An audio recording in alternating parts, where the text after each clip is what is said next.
আমরা ভবিষ্যৎ নিয়ে কথা বলেছি। আমরা অতীতের কোনো বিষয় নিয়ে কথা হয়নি, কারণ আমার মনে হয় এই অন্তত আমাদের যে আলাপ আলোচনা হলো, আরও অন্যান্য আলাপ আলোচনাও আছে, আমাদের পররাষ্ট্র মন্ত্রণালয়ের সাথে মিটিং আছে।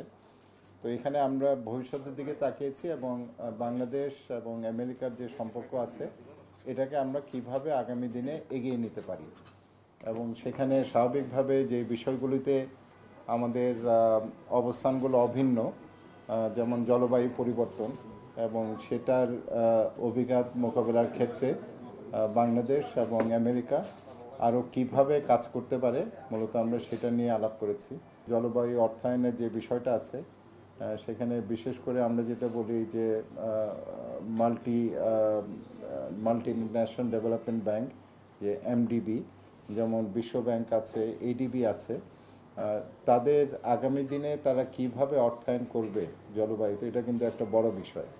কেননা আমরা যদি প্যারিস চুক্তির আলোকে দেখি, সেখানে চাহিদাটা ছিল বিলিয়ন ডলারে, এখন চাহিদাটা চলে যাচ্ছে ট্রিলিয়ন ডলারে।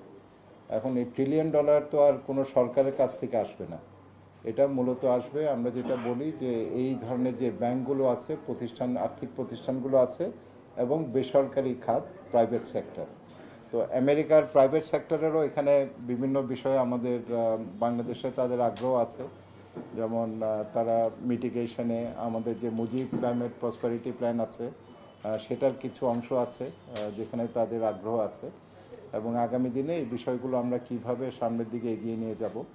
আমরা আরেকটা যেটা বলেছি যে আমরা শুধু আর্থিক সহায়তা না, আমরা আমাদের সক্ষমতা বাড়ানোর জন্য আমরা গবেষণার উপরে আমরা জোর দিয়েছি, আমরা আধুনিক প্রযুক্তির উপরে জোর দিয়েছি।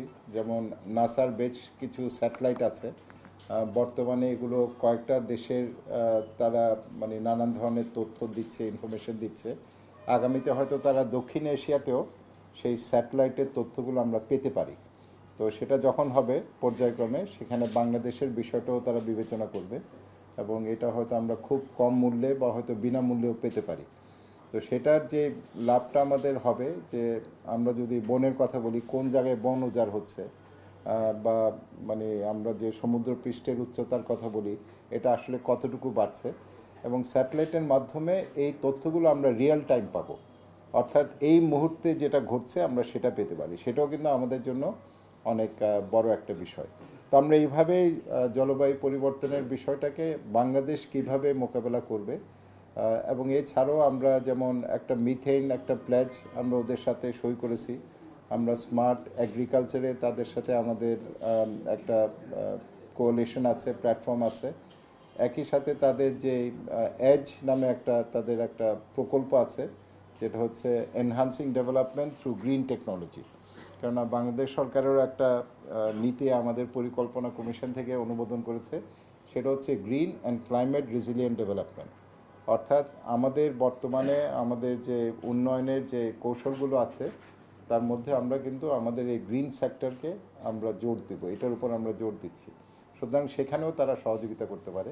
তো আমি মনে করি এটা একটা প্রোডাক্টিভ একটা ডিসকাশন হয়েছে, একটা ফলপ্রসূ ডিসকাশন, এবং এটার ভিত্তিতে আগামীতে হয়তো আমরা বসে সুনির্দিষ্টভাবে কোন কোন জায়গায় আমরা আমাদের সহযোগিতা আরও কার্যকরভাবে করতে পারি, এবং সব কিছুর পেছনে তারা যেটা বলেছে তাদের দিক থেকে, যে সরকারের পর্যায়ে তো একটা সম্পর্ক আছে। যেমন আমরা যদি আমাদের বাংলাদেশ ইউএস বাইল্যাটারাল রিলেশন দেখি, এটা সরকারি পর্যায়ে আছে। আমাদের সেনাবাহিনীর অনেকে হয়তো সেখানে প্রশিক্ষণের জন্য যায়, এখানে পাবলিক সেক্টর ইনভেস্টমেন্ট আছে। তবে তারা চাচ্ছে এমন প্রকল্প নেয়ার জন্য যার মাধ্যমে মানুষ একেবারে প্রান্তিক পর্যায়ে সরাসরি যেন তারা বেনিফিটেড হয়, অর্থাৎ তাদের যে ইনভেস্টমেন্ট আগামীতে হবে বা তারা যে পরিকল্পনাগুলো গ্রহণ করবে, এটা যেন প্রান্তিক পর্যায়ে মানুষকে এটা সাহায্য করে, বিশেষ করে যারা জলবায়ু পরিবর্তনের ক্ষেত্রে সবচেয়ে বেশি ক্ষতিগ্রস্ত, তাদের বিষয়টাকে আমরা মাথায় আনব।